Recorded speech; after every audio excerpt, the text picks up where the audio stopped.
Princípios da preparação esportiva. A gente conhece muito bem os princípios do treinamento esportivo, né? Manuel Gomes Tubino já apresentava nos livros dele. Muito antes disso já se tem esse conhecimento. Inclusive no meu livro novo eu começo pelos princípios do treinamento esportivo, passo pelos princípios Wader, que meio que na verdade não são princípios, né? São métodos de treinamento. Tem alguns princípios da sobrecarga, etc., mas tem princípio do hash pause, princípio do drop set, que para mim não são princípios. E quais são os princípios da preparação esportiva? Tá, vamos lá. Bom, primeira coisa que é importante entender, já que você levantou essa bola, eu faço questão de frisar também, porque eu dou nas aulas da CBF disciplina de princípios do treinamento. E eu sempre falo o seguinte, entenda, princípios não são regras dogmáticas, fechadas e engessadas. Princípios são conjuntos de reflexões norteadoras nas tomadas de decisão. Isso são princípios. Então, obviamente, que um método não é um princípio. Óbvio, certo? Então, quando a gente pega em treinamento esportivo, a gente vê na literatura vários. Por exemplo, na literatura brasileira, tem esses princípios que, assim, eu não sei te dizer com certeza se foi o Tubino que escreveu. Não. Talvez tenha sido. São princípios do treinamento esportivo. É porque a minha referência base é o livro de treinamento esportivo do Tubino em relação a isso. Foi os primeiros livros que eu li, né, sobre esses conceitos. Então, eu vou te falar assim, claro que a gente tem os nossos princípios na nossa literatura, que são muito bons, e eles acabam levando para o mesmo caminho dos princípios que a gente tem na literatura do treinamento esportivo, literatura do leste europeu. Mas não são exatamente os mesmos. E tem, assim, nuances que fazem bastante diferença. Eu vou te dar um exemplo bem legal. A gente tem aqui o nosso princípio da especificidade. Dentro da literatura russa não existe o princípio da especificidade. Mas o princípio da especificidade você consegue dividir ele em outros 3 princípios. Por exemplo, existe um princípio que chama princípio da especialização profunda. O que ele defende? Que um atleta, se ele quiser atingir a maestria esportiva, aquilo que a gente falou no começo, naquele conceito, ele tem que se dedicar por muito tempo, por exemplo, de 8 a 12 anos, treinando aí com uma carga horária que varia lá de 250 horas na infância, né, por ano, até 1.400, 1.800 horas por ano quando o atleta já está adulto. Ele treina mais de 10 mil horas, com certeza, para atingir a maestria esportiva, certo? Então, por exemplo, a especialização profunda ele defende o seguinte, se você quiser virar, por exemplo, um jogador de futebol, você vai ter que ter uma grande carga horária dentro do futebol, porque é uma especialização natural que surge com a prática. Se você joga mais futebol, você vai começar a ter conhecimento de tática, você vai refinar sua técnica, todas as suas capacidades físicas serão desenvolvidas em correspondência com as exigências naturais do jogo de futebol. Então, especialização profunda. Tem um pouco a ver com o princípio da especificidade. Mas ainda existe um princípio que se chama unidade de preparação geral e especial, que ele já defende o seguinte: você tem que treinar de forma específica? Tem. Mas você também pode não treinar de forma específica, mas esse exercício ele pode ser muito útil para você. Por exemplo, um jogador de futebol, ele se beneficia ou não com o agachamento? Sim, certo? O agachamento, vamos supor que seja direcionado na hipertrofia, já cria premissas para posteriormente ele desenvolver mais aceleração, mais potência, né? Para sair forte nos arranques curtos, por exemplo. Então é bom para ele, só que agachar não se parece em nada com jogar futebol. Né? Tanto que eu sempre falo, definição de preparação geral e preparação especial, que são coisas assim que às vezes dá uma faísca assim, nas discussões, porque às vezes as pessoas não entendem bem o conceito de preparação geral. Por exemplo, um exercício geral é o exercício que ele não se parece com a atividade competitiva do atleta pelos parâmetros coordenativos, ou seja, a forma de movimento, a biomecânica, e nem pelos parâmetros de manifestação das capacidades físicas, ou seja, os parâmetros bioquímicos funcionais, certo? Porém, e aqui eu falo sempre em caixa alta, obrigatoriamente trazem efeito de transferência positiva. Por exemplo, agachar não se parece em nada com jogar futebol, em absolutamente nada. Regime de trabalho diferente, metabolismo energético diferente, você faz isquemia no exercício de musculação com tensão muscular prolongada, já no futebol o tempo de tensão muscular é curtinho, a amplitude é outra, a área acentuada que você produz força é outra, tem nada a ver uma coisa com a outra. Porém, esse agachamento ele traz benefícios para o jogador de futebol. Ele é um exercício geral que deve ser usado para quebrar a inércia do processo adaptativo. Se você só jogar futebol, futebol exige força. Mas ele não vai desenvolver infinitamente a força, vai chegar uma hora que vai estancar e você vai precisar de outros meios. Então, preparação geral é isso. Já a preparação especial são os exercícios que se assemelham em muito com a atividade competitiva.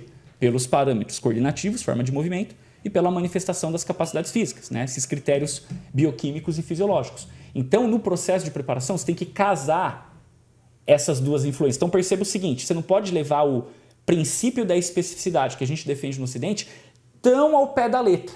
Se você deixar ele muito justo, você viola esse outro princípio, unidade de preparação geral, que é importante, e especial. Integra as duas que você vai ter o melhor resultado. E ainda tem um terceiro princípio, que, isso só dentro do que a gente entende como especificidade, que chama inter-relação da atividade competitiva com o processo de preparação. Essa inter-relação da atividade competitiva, ela se baseia no quê? No estudo dos modelos no esporte. Claro assim que eu não falei muito aqui sobre modelagem, mas eu vou dar uma pincelada sobre isso, né? Um modelo em ciência é sempre uma representação teórica análoga ao objeto de estudo que é reproduzido de forma simplificada no contexto da realidade. Um modelo é sempre um análogo, um exemplo do original. Você pode criar, por exemplo, um modelo computacional aqui da bioenergética. Você joga lá um programa de treino e ele reproduz o que aconteceria no músculo. O lactato vai crescer tanto, creatina fosfato vai diminuir tanto. Isso é um modelo, você não está vendo o atleta, você está vendo um exemplo que reproduz o que teoricamente acontece no atleta. Ou você vê lá um gráfico de periodização. Você olha para o gráfico, ele não é o atleta, não é o processo de treino, mas você vê o gráfico, você consegue imaginar o processo de treino e o atleta sem estar presente no original, que seria o processo de treino e o próprio atleta, certo? Então, isso são modelos. Quando você pega no esporte, por exemplo, tem modelo da atividade competitiva.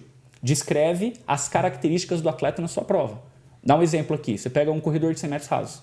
Atividade competitiva é dividida em 4 partes. Saída do bloco, aceleração, velocidade máxima e velocidade finish. Todas elas influenciam no resultado.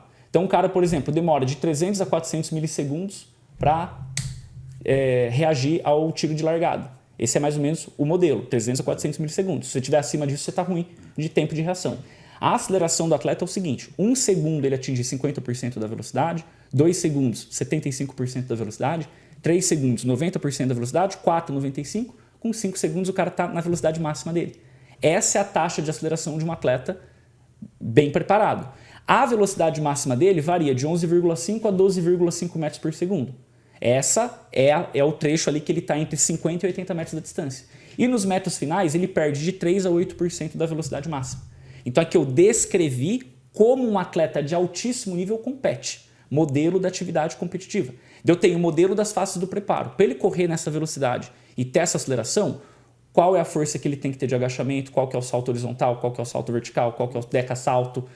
Percebe? A gente pega características do preparo físico. Só que para ele ter esse preparo físico, ele precisa ter certas características morfofuncionais. Distribuição de fibra rápida e lenta, capacidade genética de armazenar e liberar energia elástica, comprimento de segmento. Por exemplo, o cara não vai correr 12,5 metros por segundo se ele tem perna curta.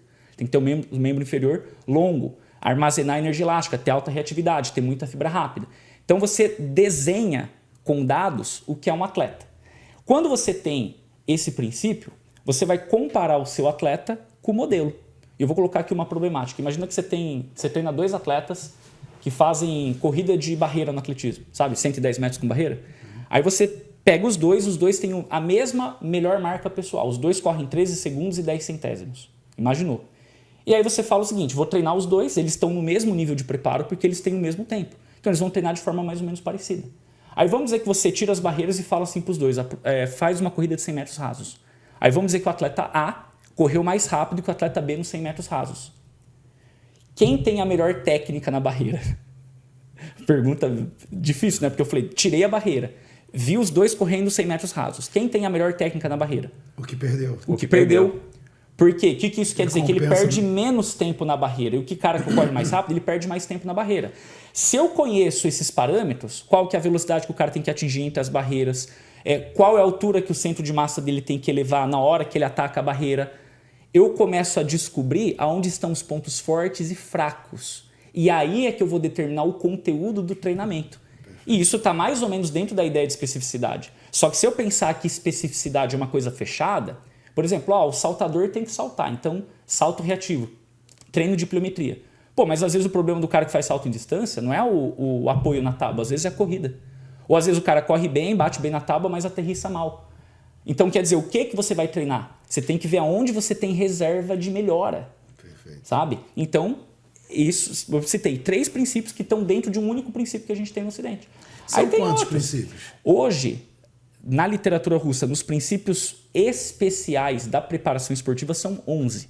Caraca. Né? Você tem... E eles incluem os que incluem aqui no Ocidente. Tem, Individualidade, tem alguns... adaptação, Então, esses princípios... sobrecarga, mais ou menos. continuidade tem, progressão tem, só que daí o que acontece... Inter-relação, volume e intensidade. É que tem princípios que a gente tem no Ocidente que eles entram lá como princípios da educação física. Se eu pegar todos os princípios da literatura russa, tem uns 30. Porque tem os princípios pedagógicos que estão relacionados com o ensino das crianças. Tem os princípios da educação física que estão relacionados, por exemplo, com o treinamento como um todo. Por exemplo, o princípio da conscientização. Se a pessoa entende a tarefa, o benefício da tarefa, ela executa melhor porque ela se motiva. O princípio da acessibilidade e individualidade. Você tem que adaptar o treino para o nível de preparo daquela pessoa, que é a mesma coisa da individualidade biológica. Então aqui está na educação física. Quando você vem para os princípios especiais do treino, são tarefas ainda mais relacionadas para o desempenho máximo. Entendi. Então você tem lá continuidade, princípio da ciclicidade, princípio do aumento gradual da carga em tendência ao máximo, que é a progressão. Você tem o princípio da inter-relação da atividade competitiva com o processo de treino, princípio da inter-relação do processo de treinamento com a profilaxia de traumas, princípio da inter-relação do treinamento, da atividade competitiva e dos fatores externos ao treino. Então, por exemplo, hoje, atletas, eles usam medidas de recuperação. Você pega um jogador de futebol e termina o jogo, ele faz gelo, entra lá naquela câmara hiperbárica, faz massagem, faz sauna, enfim, tudo isso influencia na preparação. Não toma suplemento. Então, existem princípios que vão contemplando todas essas questões. E aí, por isso que eu falei lá na definição de priorização. As leis que regem o estabelecimento da maestria esportiva, as leis são refletidas nos princípios. Então, é mais ou menos nessa direção. Perfeito. Deload Podcast, o seu podcast na educação física. Se você curtiu esse corte, faça a inscrição no canal e ative o sininho para mais novidades.